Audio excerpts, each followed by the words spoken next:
Just filled up the Ram for the first time. The dealership filled it up for me when I got it.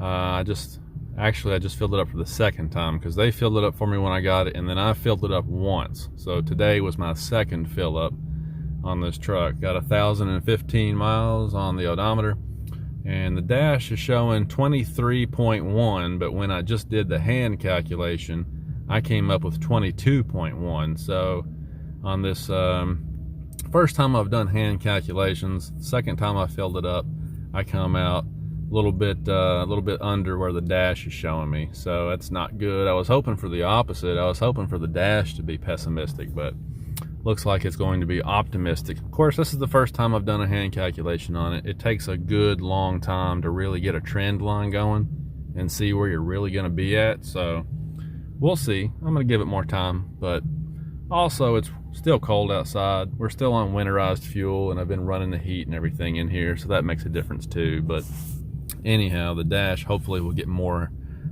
accurate this next tank, so we'll see. But I just thought that was interesting.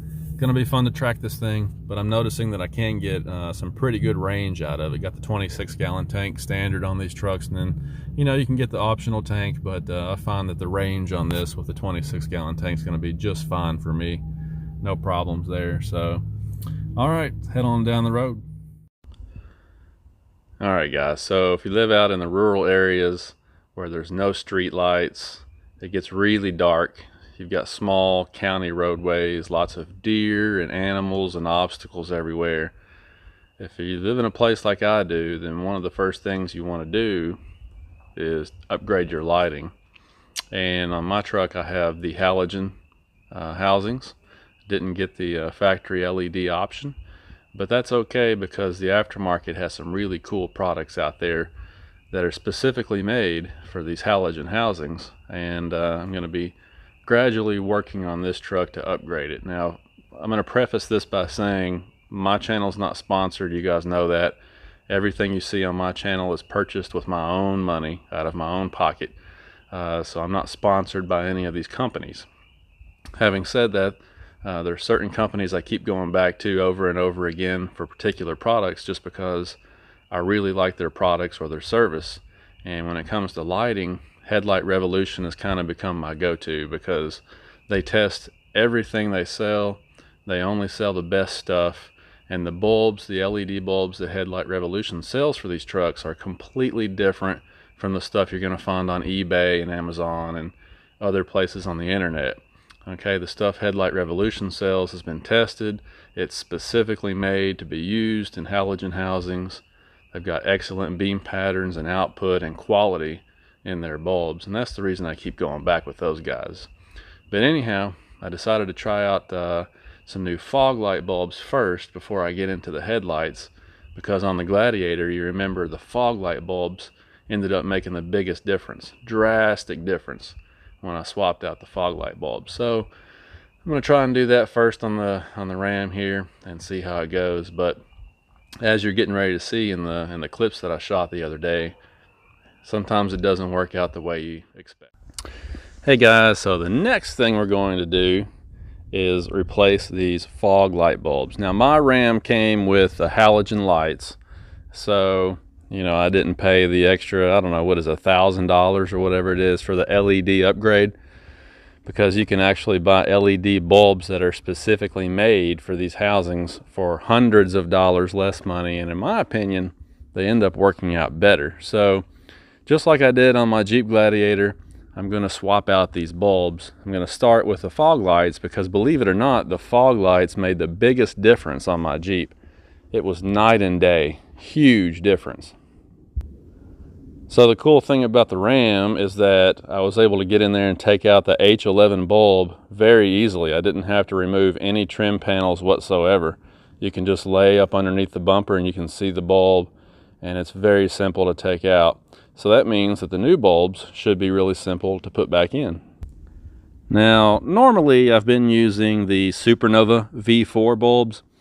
There's some new ones out. Gosh, I can't remember the brand of them. I think it's GTR Lighting Ultra 2, I believe, that are even better than the Supernovas. But the issue with both of those bulbs is that they have a fan on the heatsink. And it's kind of windy out here, so hopefully the audio is coming through okay. Anyhow, this time I decided to try a bulb that doesn't have a fan on the heatsink, and so I went with these Diode Dynamics bulbs. These are made in the USA, and as you can see, if I can get them out of here, they don't have a fan. They actually have a finned aluminum heatsink on them with no fan, so that hopefully will work out a little better.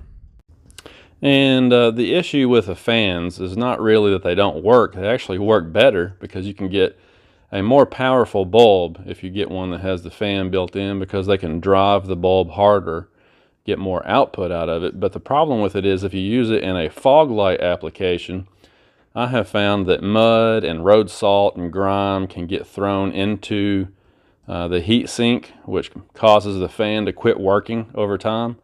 And then your bulb will overheat and stop working also eventually.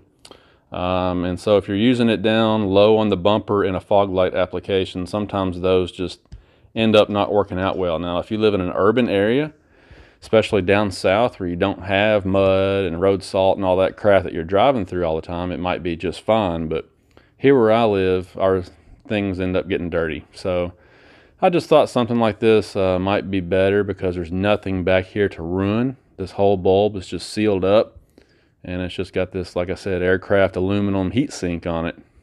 So there's nothing to worry about as far as maintenance and longevity on this particular bulb. And even this driver here has an aluminum heat sink design to it. So I'm going to give this a try. I know these are not quite as powerful as the Supernova V4s or those GTR Lighting Ultra 2s, so you're not going to get as much light output from these, but I'm going to give it a try and see what they look like.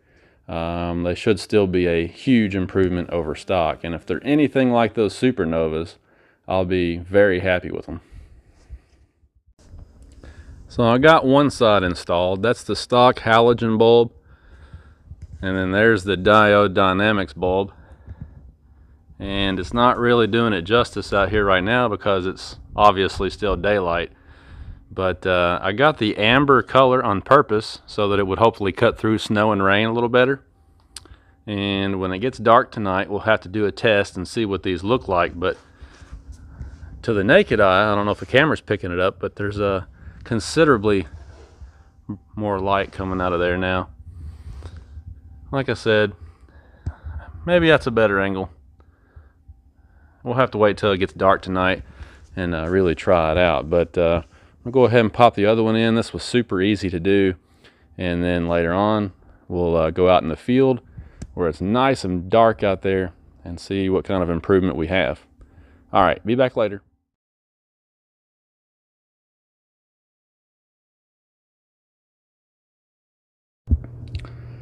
All right, so here's what they look like after dark, and I have to be honest with you, I'm kind of disappointed.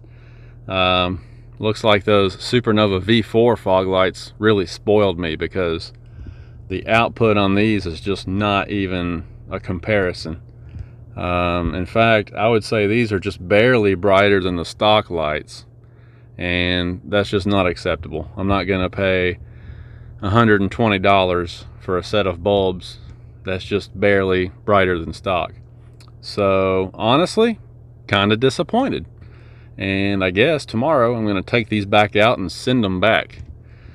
I guess I'll just go back with the Supernova V4s again, since I know that that those are just amazing and awesome. Drastic difference with those, and I've had experience with them.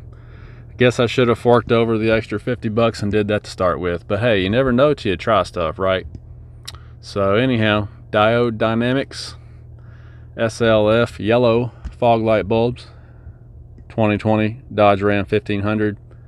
I don't know, guys, I wouldn't waste your time on these. Yeah, so long story short, I'm going to end up sending those bulbs back. In fact, I already have. I sent them out today. Going to get a refund on those, and I guess I'll probably go back to the old Supernova V4 because those things are just amazing, and I know that they're going to work. And the other thing I'm going to probably try to do, I had those rigid floodlights, the cube lights, up here on the cowl, on the Gladiator, And I found out that that company that sells those brackets also makes a set of brackets to fit the RAM. So I can get some brackets and reuse my rigid cube lights up here on the cowl, and that'll also give me some better coverage left and right of the truck out in these rural areas. So I'll probably be doing a video on that pretty soon, but for the time being, I'm going to get a different set of fog light bulbs. And you know, if you wondered what those diode dynamics bulbs would look like, at least you got a chance to see them in this video. So hopefully it helped out somebody. All right. Okay guys, I appreciate you watching as always. Got to head back in the house now. It's getting late, but we will talk to you later. Thanks.